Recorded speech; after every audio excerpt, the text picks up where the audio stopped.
In this lecture, as Michael indicated, I will be presenting the central themes of my book, Hustlers in the Ivory Tower, Press and Modernism, from Mallarmé to Proust, which has just been published by Liverpool University Press. And if you're interested in this book, feel free to take one of the flyers that I've left here up at the front at the end. However, I thought it made sense to sketch a broader outline of the historical context in this lecture than in the book. The book is focused on the 1880s to the 1920s. But in this lecture, there will be quite a lot of material about Balzac and Baudelaire that is not in the book, just in case you then read the book and are disappointed that there's not enough about Baudelaire. So, in French literature, newspapers have typically had bad press. Throughout the 19th century, French poets and novelists depicted the rapidly growing press as a corrupting behemoth that was swallowing up art and culture. Honoré de Balzac sets the tone in Illusions perdues, published in 1837 to 1843, which tells the story of an idealistic young writer, Lucien de Rubempré, who embraces the easy money, venal power, and meretricious glamour of newspaper journalism in Restoration Paris. His entry into that vitiated world initially brings worldly success, but ultimately leads Lucien to get caught up in ever more elaborate and scurrilous intrigues that precipitate his fall from grace and his ruin. Indeed, having been imprisoned, Balzac's hero will commit suicide in the successor volume Splendeur et Misère des Courtisanes. No more emphatic illustration of the perils of a journalistic career could be imagined. These dangers are repeatedly signaled in Illusions perdues' dialogue. Les journaux sont un mal, as one character, a world-weary author, remarks. Another describes newspapers as ces lupanards de la pensée, the whorehouses of thought. And that metaphor of journalism as prostitution will thereafter become a recurring feature of literary portrayals of the press. Illusions perdues inaugurates a series of fiercely pessimistic novels of journalism, including the Goncourt brothers' Charles Desmailly, published in 1860, Guy de Maupassant's Belle Amie, published in 1885, and Maurice Barrès's Les Déracinés, published in 1897. These works all tell versions of the same story of journalistic corruption and philistinism, and they offer no suggestion that journalism might potentially be a source of enlightenment or political accountability, let alone provide a forum for literary art. Now, there's an obvious tension here. Why? Because these novels of journalism were themselves typically published in newspapers and magazines. In some cases, the entire text would be serialized prior to publication in book form. Their authors were themselves typically journalists. Balzac had even edited 2 newspapers prior to writing Illusions perdues. So the passage where this character, Claude Vignon, denounces newspapers as evil was itself published in the newspaper La Presse in June 1839. And so we might ask ourselves, does that comment also apply to the newspaper in which we would have been reading it in 1839 in Paris? There seems to be a certain bad faith at work, which is perhaps best summed up in a quip in Gustave Flaubert's Dictionnaire des idées reçues, where the entry for journaux reads « Nos pouvoirs sont passés, mais tenez contre ». Newspapers, we can't live without them, and yet we thunder or rail against them. Such was the position that many 19th century French writers, including Flaubert himself, found themselves in. Now, I'll return to that tension and the importance of journalistic pre-publications a bit later on. First, I want to look at how these attitudes have colored scholarly work on the subject.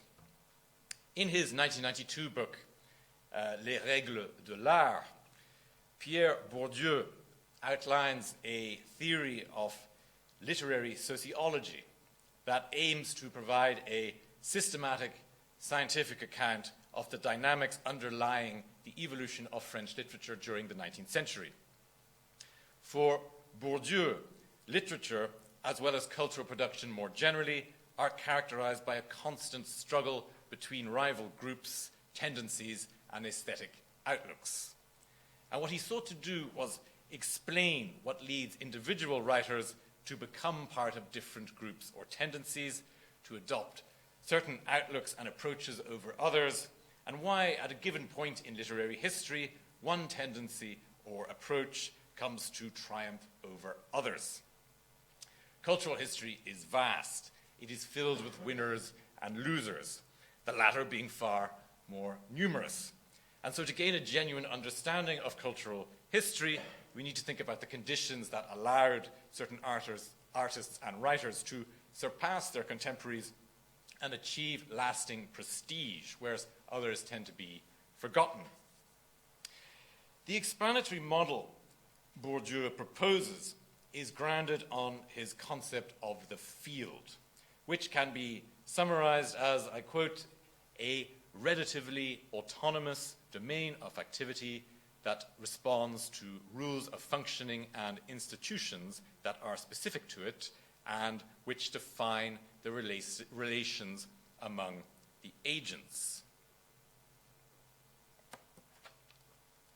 As applied to 19th century French literature, this concept entails situating writers and their works within a set of institutions that includes publishers, theatres, literary salons, universities, the Académie Française, and the press. For Bourdieu, the literary field is structured by a series of oppositions between agents and institutions endowed with varying levels of different kinds of capital. Writer-journalists such as Casimir de la Vigne and Jules Janin, who were members of the Académie Française and are now largely forgotten, had a lot of commercial success and hence acquired considerable economic capital. 19th century French newspapers were themselves richly endowed with economic capital. At a time of rapid circulation growth, newspapers became immensely profitable enterprises. But as suggested by the pervasive anti-journalistic animus found in much French literature of the period, the mass press lacked the kind of aesthetic prestige that Bourdieu dubs symbolic capital, stemming from a commitment to, I quote, pure art founded on the obligatory recognition of the values of disinterestedness and on the denegation of the economy.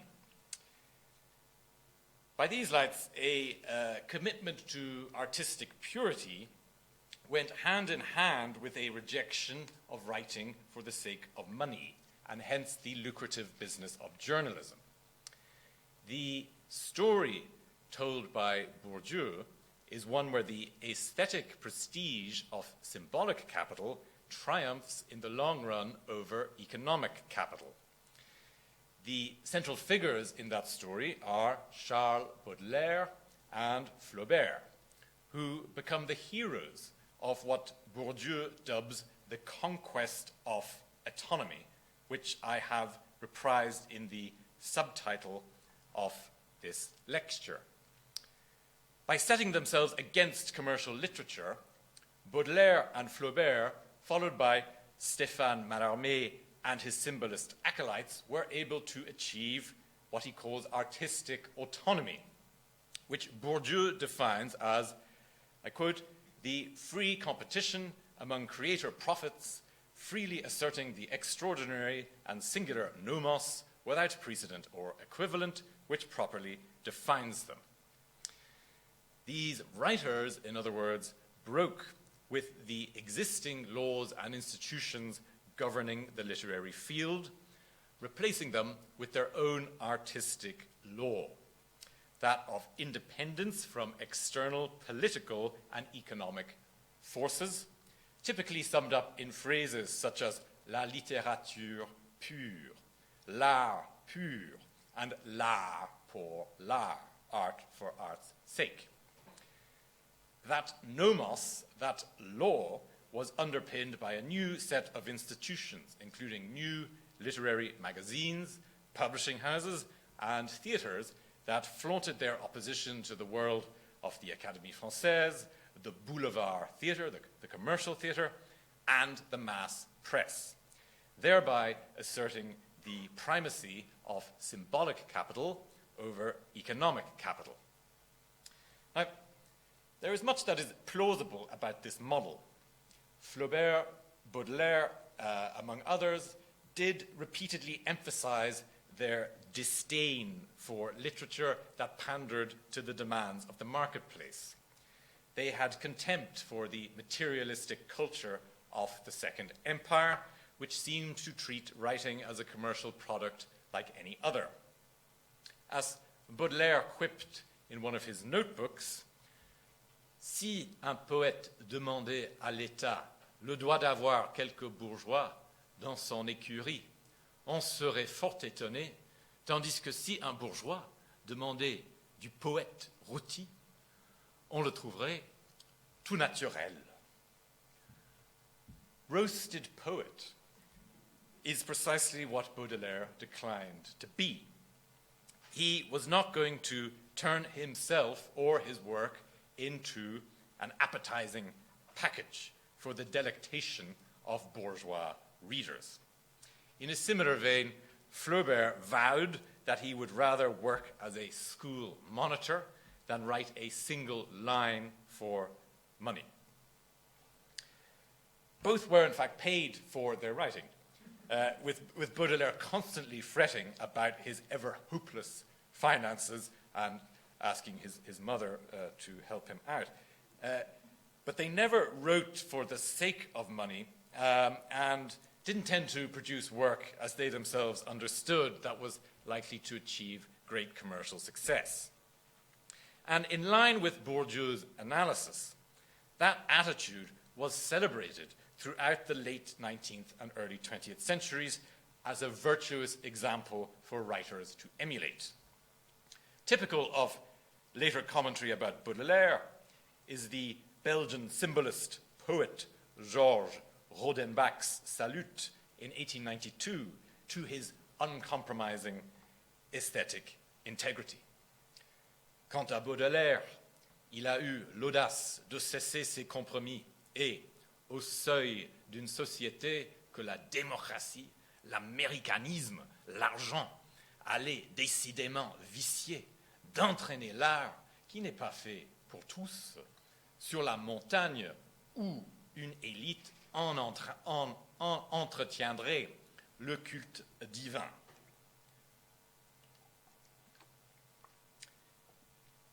That opposition between art and commerce is an essential feature of modernist and avant-garde cultural discourse in late 19th century France. In that respect, Bourdieu's account holds true. A flaw with this model lies in its treatment of the relationship between literature and the press. For Bourdieu, the conquest of autonomy, as he dubs it, waged by Baudelaire and Flaubert, entailed a comprehensive rejection of journalism. Their supposed antipathy towards the rapidly growing press is, he claims, what drove them to make artistic independence into an incontrovertible principle.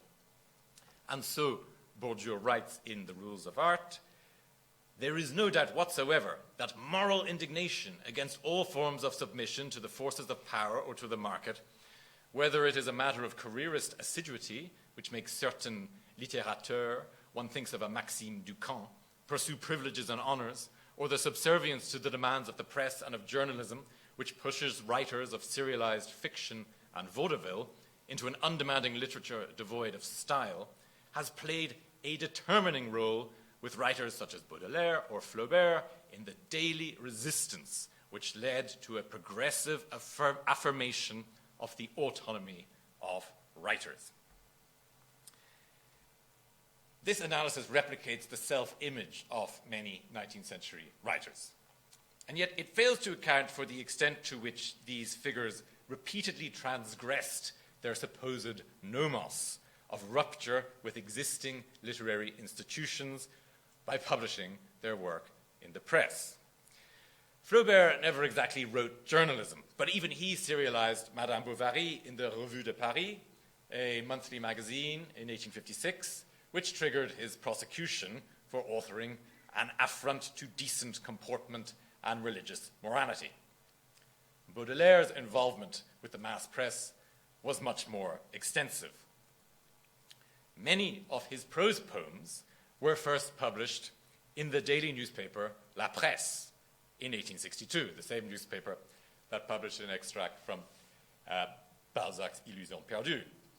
And the first installment of these prose poems was prefaced by a dedication to the newspaper's proprietor and literary editor, Arsène Houssaye, that emphasizes how the flexibility of this new form, prose poetry, is perfectly adapted to the constraints of journalistic publication.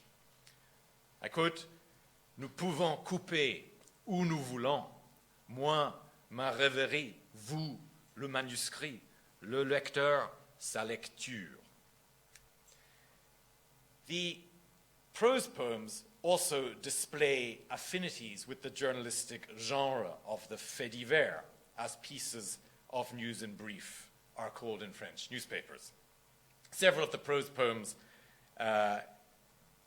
also include lines that express a hostile view of journalism. For example, the poet's indignation against the demands of the press, to use Bourdieu's term, comes across strongly in lines such as « Je désire, surtout comme un maudit gazetier, me laisse m'amuser à ma guise ». This forms part of the prose poem La Solitude, which was supposed to be published in La Presse, in the fourth installment of the prose poems that was due to be published in La Presse. Indeed, they got as far as making proofs of this installment, but that installment was never published because Baudelaire fell out with Houssaye, perhaps because of lines such as this one, where the target seems to be quite clear. The tone is transformed, however, in a later journalistic publication of Baudelaire's, Le Peintre de la Vie Moderne, which was first published in the newspaper Le Figaro in 1863. The essay's subject is the world-traveling newspaper sketch artist, Constantin Guy, whom Baudelaire portrays as the embodiment of the spirit of modernity, a word that is conceptualized for the first time in the article. And throughout Le Peintre de la Vie Moderne, Baudelaire's enthusiasm for Guy's journalistic activity stands out with resounding clarity. Of Guy's sketches of the Crimean War for the Illustrated London News, he writes, I quote, j'ai vu depuis lors une masse considérable de ces dessins improvisés sur les lieux mêmes, et j'ai pu lire ainsi un compte rendu minutieux et journalier de la campagne de Crimée, bien préférable à toute autre. And far from seeming, in Baudelaire's, in Bourdieu's terms, subservient to the demands of the press, it is Guy, the solitary, nomadic artist-journalist who is in command of his own destiny, who is autonomous. And it is his colleagues and readers who seem enthralled to him rather than the other way round. I quote, vers le soir, le courrier emportait vers Londres les notes et les dessins de M.G. Et souvent, celui-ci confiait ainsi à la poste plus de 10 croquis improvisés sur papier pelure que les graveurs et les abonnés du journal attendaient impatiemment. This portrait of Guy, the peripatetic artist-journalist, evokes Baudelaire's own restless search for modernity on the streets of Paris, as well as his experience of publishing poetry in newspapers. So despite the antipathetic portrait of journalism that we find in the Petit Poème en prose, some of Baudelaire's own enthusiasm for his life as a poet-journalist is suggested in this essay about Constantin Guy. And the essay marks an inflection point in French literary history.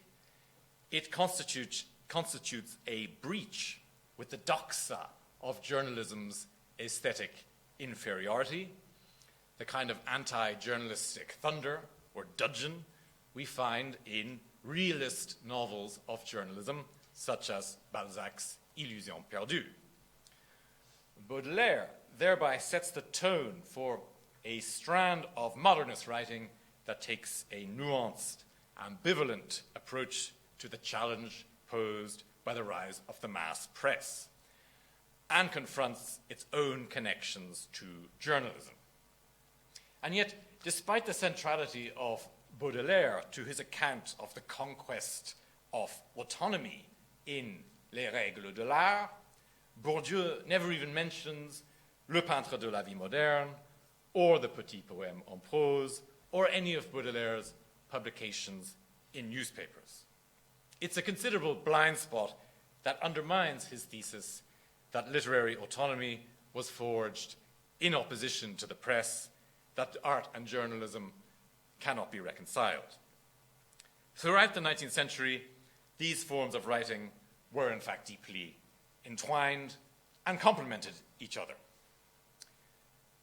Nor does Bourdieu address the connections to the press of another of his paragons of artistic autonomy, Stéphane Mallarmé, who was 20 years younger than Baudelaire and is portrayed by Bourdieu as his foremost successor in French poetry. Mallarmé, too, wrote for newspapers, including, once again, Le Figaro, which by this time was a daily newspaper.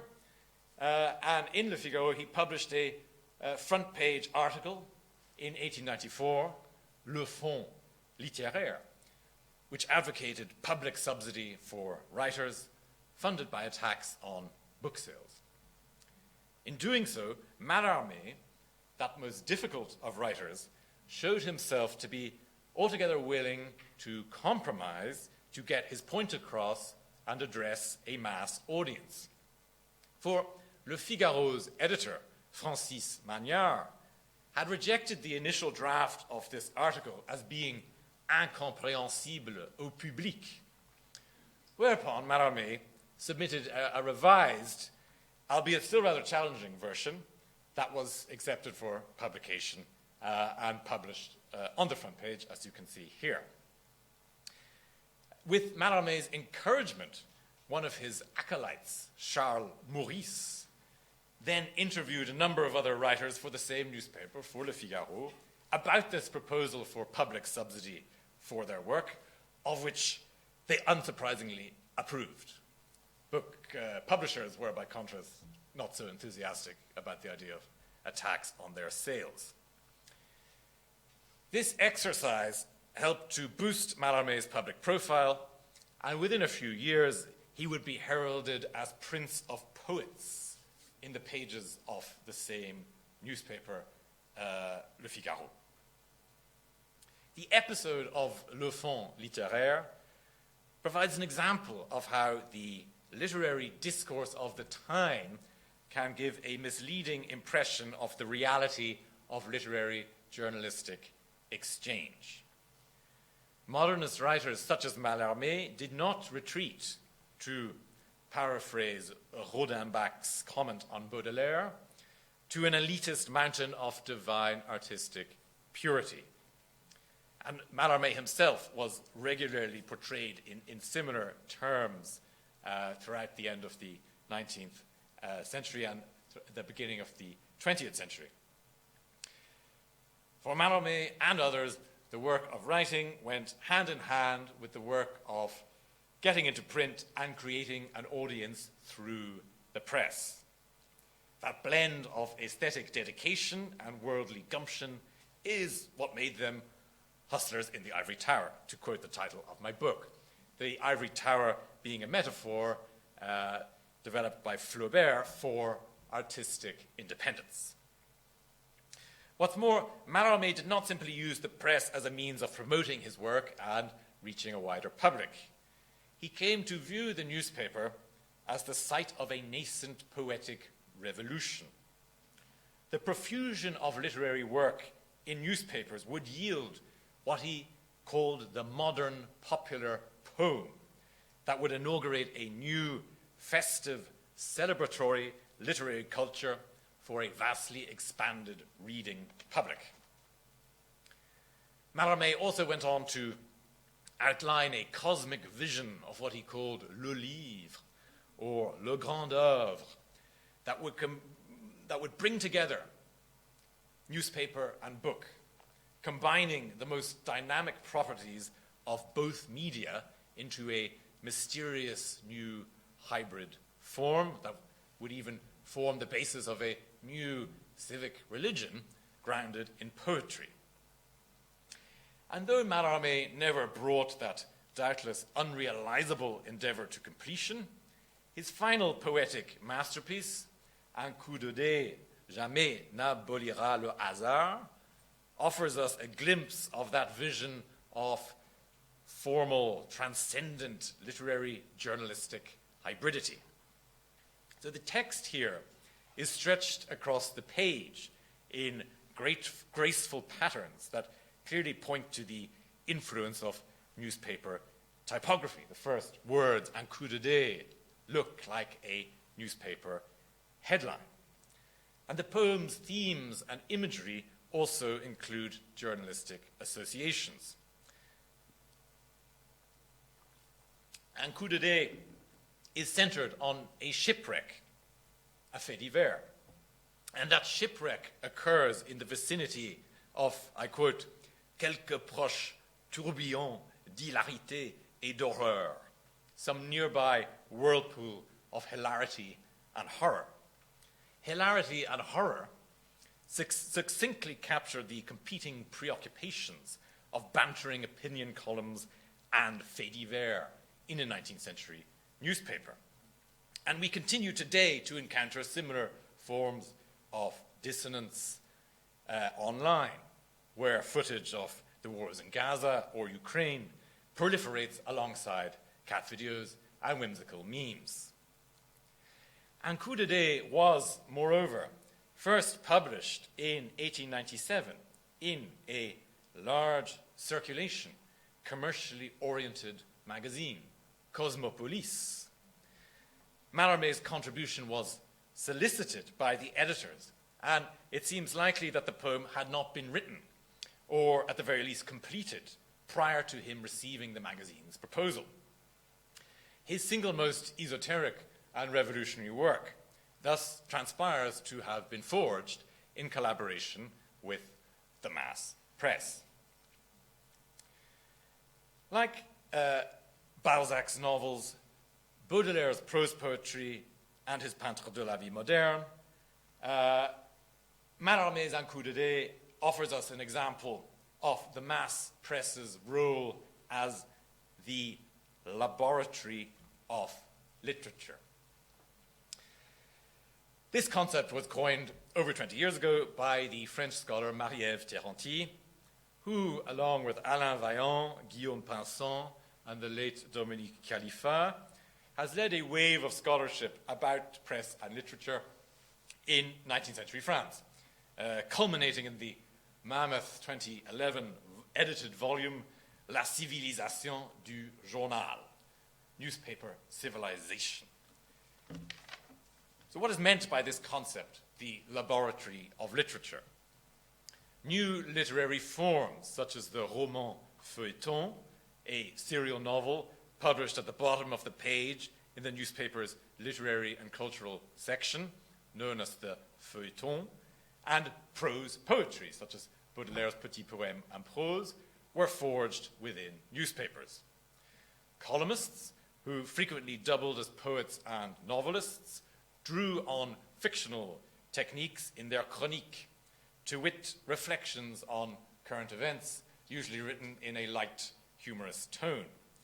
Literary criticism was primarily conducted in the press, and pre-publishing poems and novels in newspapers and magazines became standard practice for authors, both as a way of promoting their books and as a source of income. So this body of scholarship aims to correct the impression created by 19th century novels of journalism, which were themselves serialized in newspapers, in the feuilleton, that the press was a cultural wasteland, or in Balzac's phrase, the whorehouse of thought. We might thus assume that Trinity and her collaborators also take issue with the account of literary autonomy found in Bourdieu, whose analysis replicates what many 19th century writers said about journalism, whilst overlooking the reality of literary journalistic exchange. Instead, Trinity et al. Echo Bourdieu's conclusion that the literary field had become thoroughly autonomized by the end of the 19th century, drawing apart from the mass press. They argue that transformations within the press itself made French newspapers less literary and more focused on news. They duly portray the rise of symbolism in the 1880s, centered around Mallarmé, as marking the end of an era in which the newspaper functioned as a literary laboratory. Circumstances seemingly did not bode well for the emergence of Mallarmé's modern popular poem. According to Alain Vaillant, and this is in my translation, I quote, "By Mallarmé's time, the newspaper itself had changed in nature. It was no longer a locus of chatty and somewhat pointless interactions, devoted to the pleasure of words and open to literary divagations, but an organ of information calibrated and divided into columns to fulfill its new function. By exiling themselves from catch-all journalistic publications, save for giving interviews to the mass press in their capacity as authors, and creating avant-garde literary magazines amongst themselves, poets would cease to undergo the literary experience of otherness and marginality. One of the adventures of French poetry thereby drew to a close, wherein Mallarmé's work constitutes the ironic and enigmatic conclusion, which it would have been wrong to extend beyond what had made it historically possible, namely the newspaper culture that emerged from 1830. Trinity similarly writes of a split between literature and newspaper around the turn of the century. I quote, "There appears in the work of Marcel Proust or James Joyce the description of a new experience of time that chooses, at least in part, to set aside the daily newspaper and in any event to distance itself entirely from its approach to writing. These analyses, which echo Bourdieu's account of the autonomization of the literary field, may not be wrong in every respect. As Vaillant indicates, a new wave of literary magazines, dubbed the Petites Revues, did emerge in the 1880s and became a new literary laboratory that yielded many canonical modernist works, as well as modernist technical innovations such as free verse and stream of consciousness. As I outlined in Hustlers in the Ivory Tower, there were nonetheless dense connections between these magazines and the mass press. Many writers wrote for both, and the Petites Revues relied upon and actively courted publicity in the mass press. What's more, newspapers founded during the 1880s and 1890s, including Le Matin, L'Écho de Paris, and Le Journal, regularly published short stories and poetry by members of Mallarmé's circle, including Marcel Schwab, Rémy de Gourmand, Alfred Jarry, and Henri Barbus. Le Journal, which attained a circulation of over 1 million, even published a prose poem by Mallarmé himself. There are other good reasons to dispute the view that the newspaper ceases to be of literary interest by the late 19th century. Not least, the abundant references to the press in both Proust's Recherche and Ulysses. Ulysses includes a whole episode set in the offices of the Freeman's Journal and written in mock journalistic prose. Miles Crawford, Kiss My Royal Irish Arse, Terrible Tragedy in Rathmines, and so on and so forth. The press is, moreover, omnipresent in Proust's Recherche. Newspapers play a central role both in the development of the hero's artistic vocation and in how he and the other characters perceive the world. Culture, politics, society gossip, and war are all mediated through newspapers, which frequently trigger intense bursts of fevered cogitation.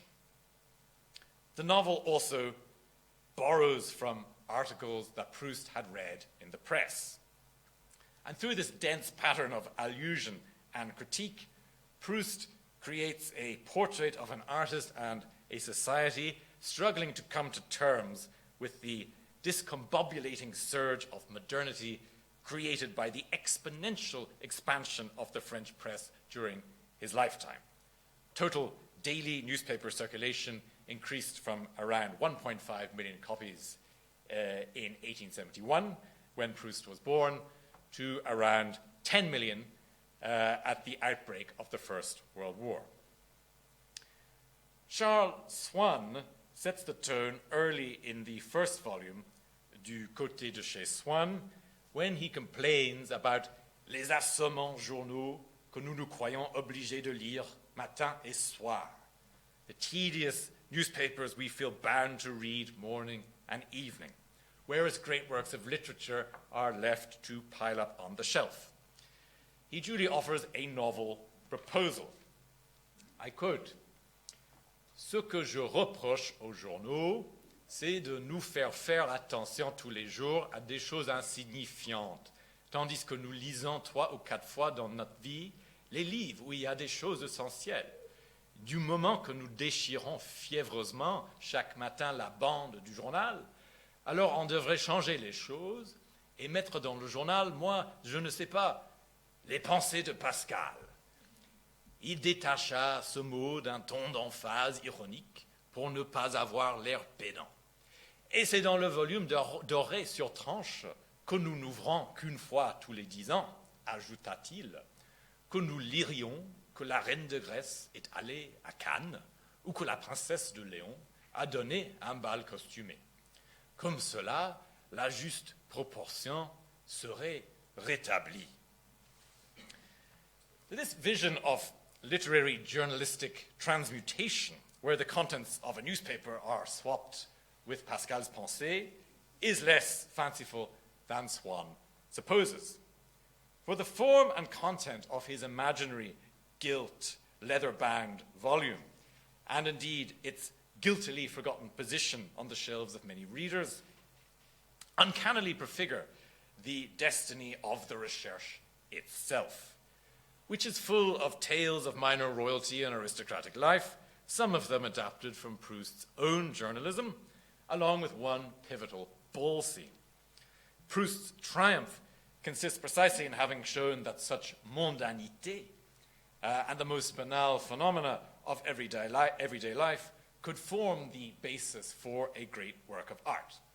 His novel thus opens with a dismissal of journalism's cultural worth that is ultimately belied by the Recherche itself.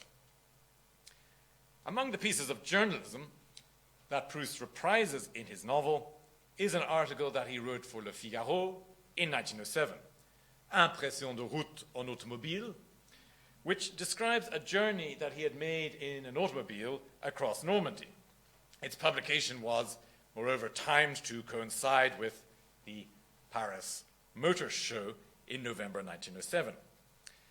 Towards the end of Combray, the first section of the Recherche, Proust's narrator hero is overcome with a burst of inspiration, and he jots down a description of some church steeples glimpsed as he is driven through the fictional village of Martinville. This is the hero's first piece of writing. And the text that appears in the Recherche is almost word for word identical to a passage from Proust's earlier Figaro article, Impression de route en automobile. The main difference is that Martinville has replaced the real Norman town of Caen.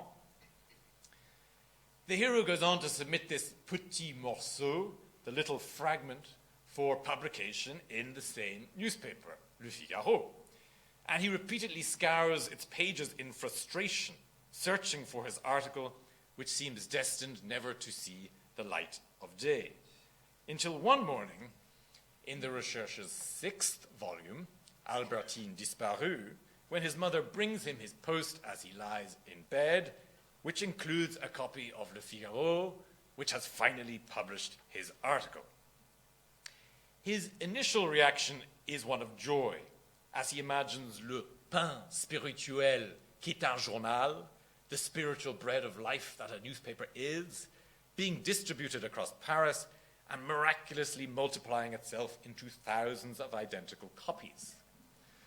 The hero goes on to fantasize about his friends reading the article, though it transpires that almost all of them have not even noticed it. And he vows to send out for more copies of Le Figaro so that he can simulate the reactions of strangers who encounter his writing. But that excitement is interspersed with the narrator's mature reflections about the deficiencies of journalistic publication. I quote, Une partie de sa beauté, et c'est la tare originelle de ce genre de littérature, dont ne sont pas exceptés les célèbres lundis, réside dans l'impression qu'elle produit sur les lecteurs. C'est une Vénus collective dont on n'a qu'un membre mutilé si l'on s'en tient à la pensée de l'auteur, car elle ne se réalise complète que dans l'esprit de ses lecteurs.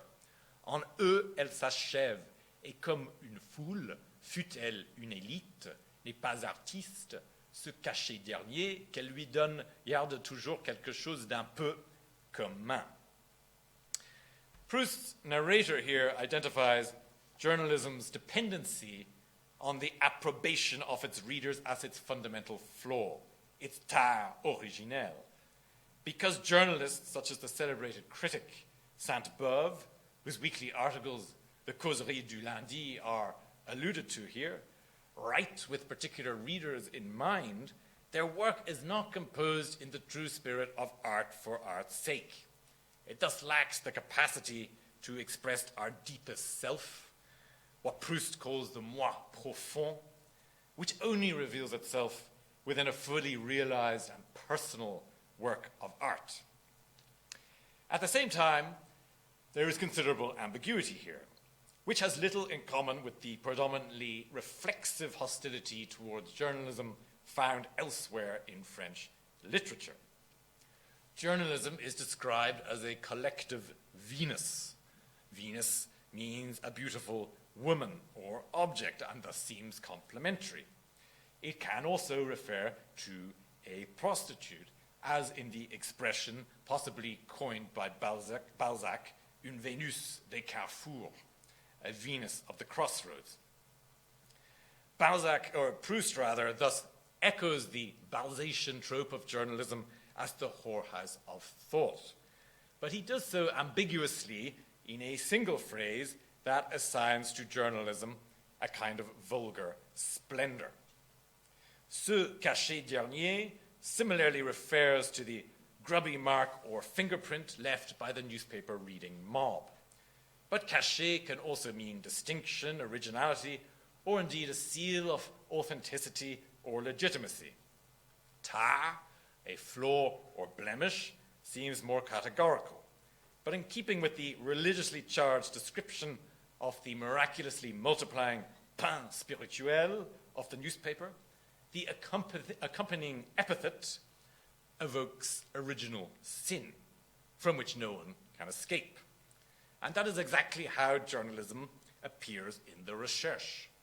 For Proust never expunges the blemish of journalism from a novel whose narrator here purports to repudiate journalism as an inferior form of writing, whilst also conceding that journalism is a genre de littérature.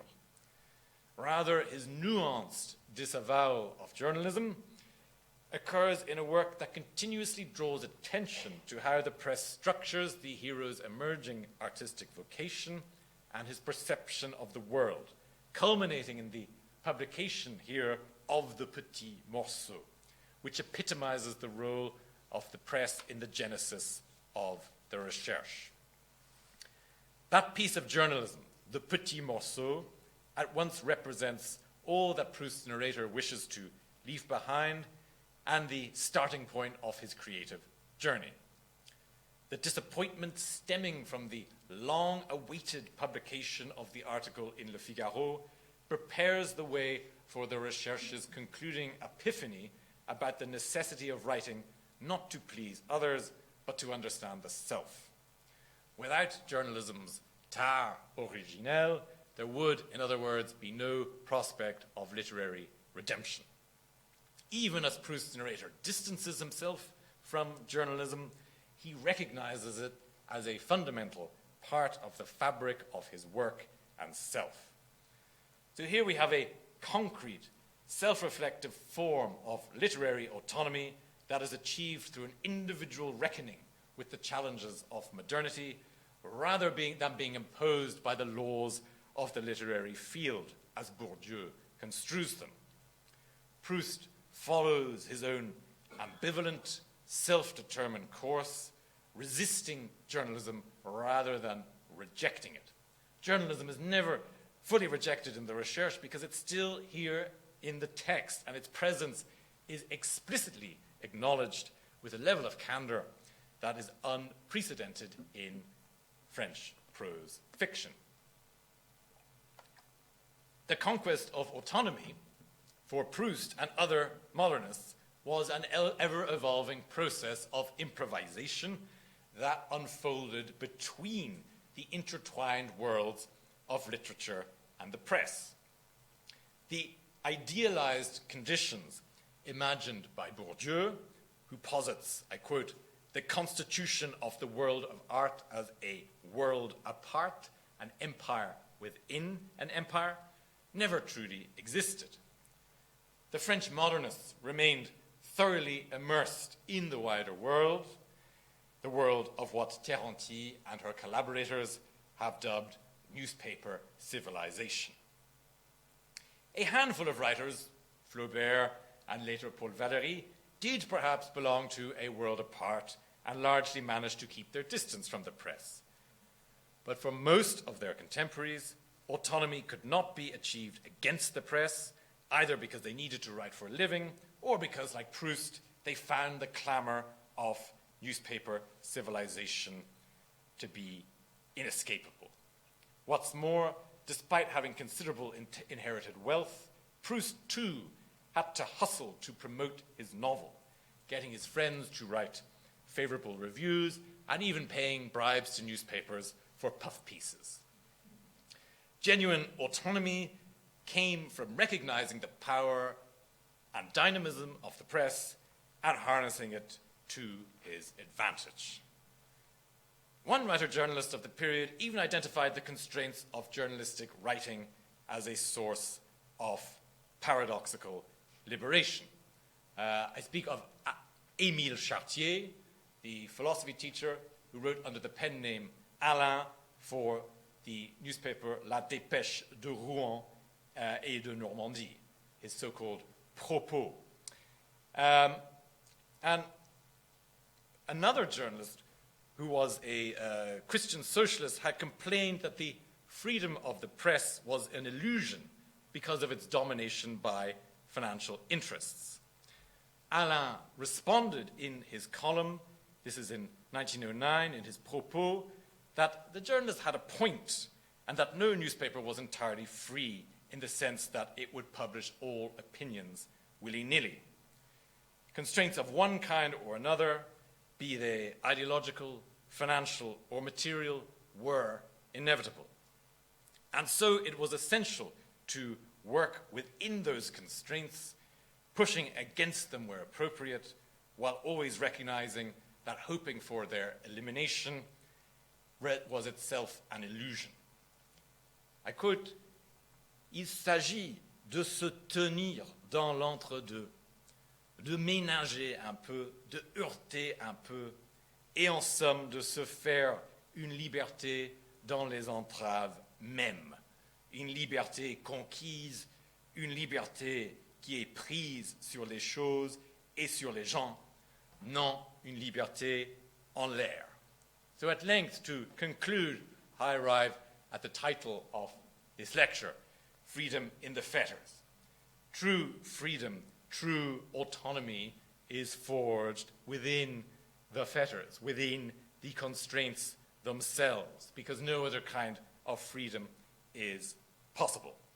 Such was the outlook that led writers such as Baudelaire, Mallarmé, and Proust, among many others, to write for newspapers and magazines that did not offer an obvious forum for literary experimentation. They were able to carve out space for their work and specific concrete forms of autonomy within a media landscape that was full of constraints. They found the gaps, and their struggles with the press enriched their work, which they forged within its pages. Flaubert once wrote, "J'ai toujours tâché de vivre dans un tour d'ivoire, mais une marée de merde emballe les murs à la faire crouler." Faced with such intrusions upon artistic autonomy, the French modernists resolved to get their hands dirty, precisely in order to prevent the walls of the Ivory Tower from collapsing. Thank you very much.